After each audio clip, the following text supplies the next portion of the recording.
in the saints that wrote these hymns. So I got one. This is what the saint wrote in his hymn. He said, it is not enough to bend the knee and the words of prayer say. The heart must with the lips agree, or else we do not pray. There must be that point where your heart and your mouth meet in agreement, because it is possible for your heart to be saying something and your mouth to be saying something else. You see, this creature we call man is a complex entity. Has diverse parts that may seek to resonate on different frequencies. But being able to collocate the parts of this entity called man and to submit such parts to the spirit of prayer so that it can walk out the protocol of bringing you before the presence of God. If you pray this kind of prayer, you will feel God's response on every part you make available to God. You will feel it on your spirit, you will feel it on your physical body, and you will feel it in your soul.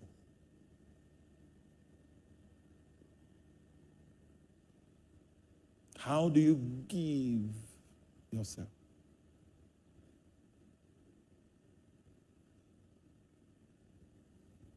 The way to give yourself to prayer is to make what is on God's heart your goal.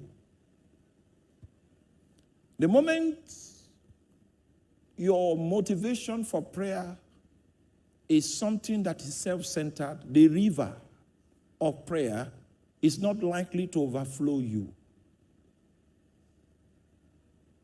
The moment what brought you to the prayer room is not in direct sync with what is on the heart of God, you have lost the opportunity to be overwhelmed by the spirit of prayer.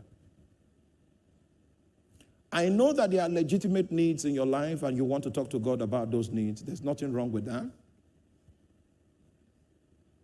But the reason why you're an intercessor is not to pray your prayers, but to pray God's prayers. So there's a time for you to pray your prayers. But the reason why you pray every day is not to pray your prayers. The reason why you pray every day must be to pray God's prayers. And when your desire in your prayer adventure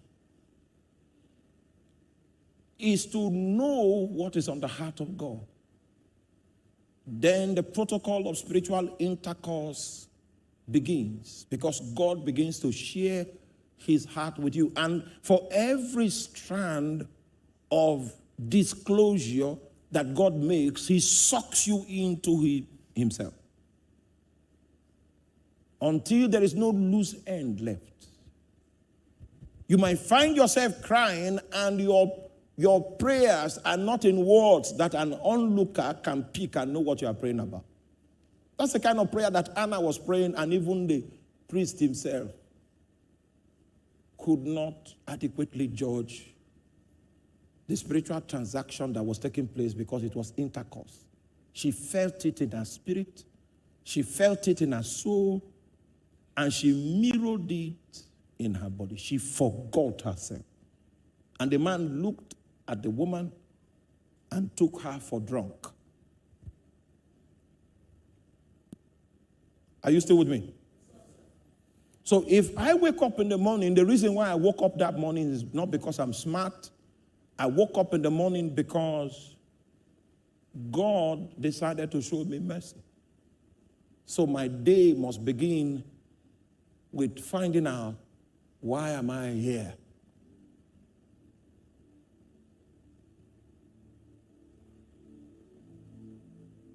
Why am I here today?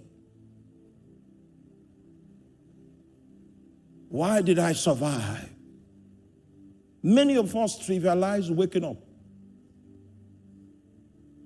But the reason why you woke up is not because of any business you are doing or the job you want to seek. God gave you breath because he is hopeful that he will find pleasure from your life that day. He is hopeful that he will be pleased through your life that day. So this is what we do. We don't care about what God wants, what is troubling God. We just show up and say, you know what? I have a job interview. Can you make power available? Manipulate all the people on the panel. Make them accept me. And when you do that, close, you can go on vacation. It's too self-centered to attract the attention of God. Meanwhile, in your world, what you are asking for is legitimate. Yes, keep that one aside first. Find out, why am I here? He may shock you that morning with a disclosure that will make you lose utterance to even present the matter you brought. And when you get consumed in his matter, he will attend to your own matter. The average believer is not concerned about what bothers God. He's not concerned about why God made him wake up from his sleep. The average minister of the gospel is not concerned about what God is doing. He already has his outline of what he wants to achieve. Such a minister will never collide with the glory of God. Meanwhile, God will not kill him. God will be giving him a little grace so that he can get by. Because at the end of the day, the gospel is preached. But God does not expect any big thing to come out of his life because he doesn't know God's heart. A skillful prayer person that knows that his life depends on prayer begins by attempting to know why. Why did I wake up today? These days when I pray to go preach for meetings, I have realized that God may not be sending me to the whole congregation. He's sending me to one individual in the congregation. And I want to know how to identify that individual. When I started thinking that way, he gives me signs on how to locate that one. 10,000 people. Before I finish, I will find the best. Are you there? Meanwhile, the preacher that preaches a good message and everybody is charged up, he's trying. The one that knows what God wants to do, he's not trying. It is God that is using him. He's not working for God. God is using him. He's working with God. Because he labored to find out what God wanted to do, and then he made himself available to be a vessel. So God was under obligation to reveal to him what he will not reveal to someone that doesn't care about what God wants to do. So the way that man operates, you will see that God is the one walking through him. He's not just anointed. No. What he's doing is not his thing. What he's doing is what God is doing. He's walking with God. The economy of grace that will be on that man's life will be different from the economy of grace that is on the life of someone that just wants to have a good meeting, a good service. He wants to have a message so that it will not be said that on Sunday morning there was nothing to preach. Your first point of call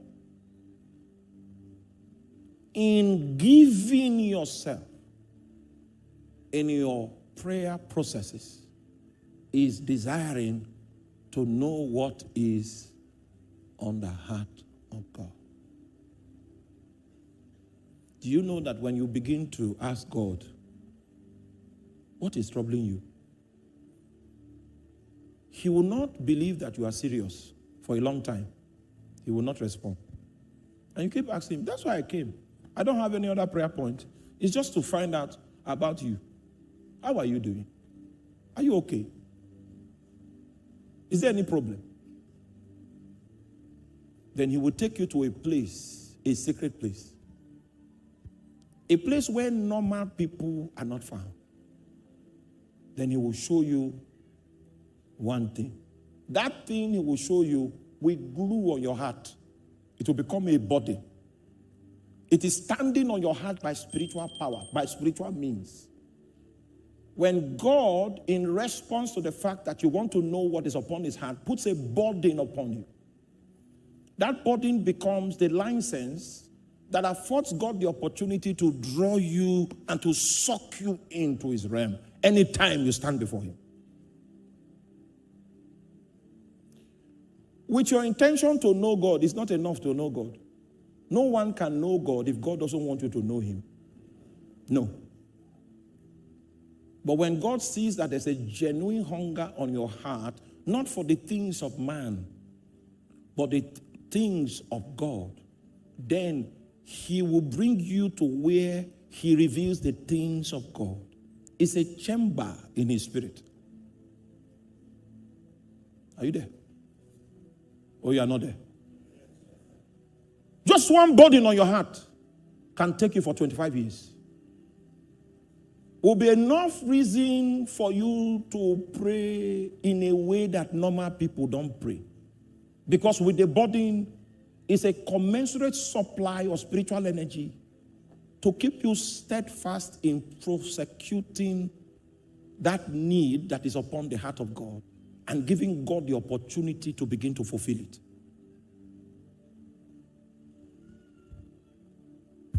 So I've decided not to stay in the outer court.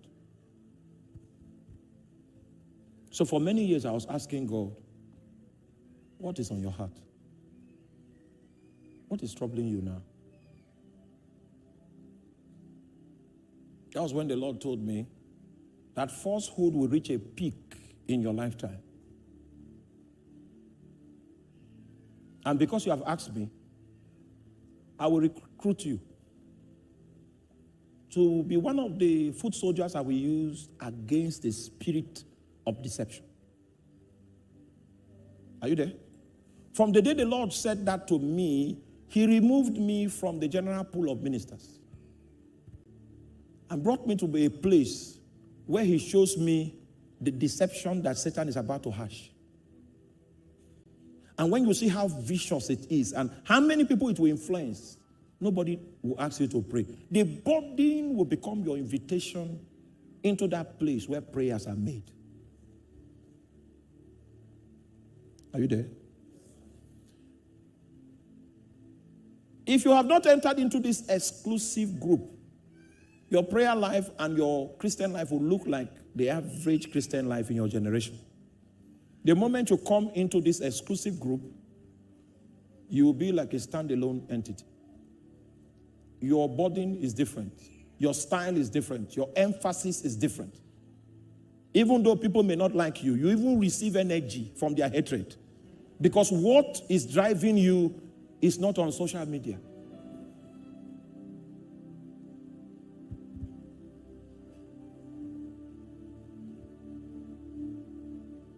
If God raises you as a warrior, he equips you with an armor. An armor that is effective in the kind of fight he has called you to fight. Are you with me? So find what is on the heart of God. That's the entry point into receiving a burden. And it is a burden that makes you give yourself. So when you see a believer praying without a burden, he's very conscious of himself. His mind is in his pocket. He's counting all the money in the pocket. Meanwhile, he's praying in tongues. And he prays for long. But his mind is not in what he's doing. He doesn't have a body. He is around prayer people, so he has learned how to pray. So he knows how to pray. So he can pray for some time. He has found that grace, so he can sustain the prayer. But he does most of what he does absent-minded because he doesn't have a body. His lack of a burden is suggestive of the fact that he has not entered into the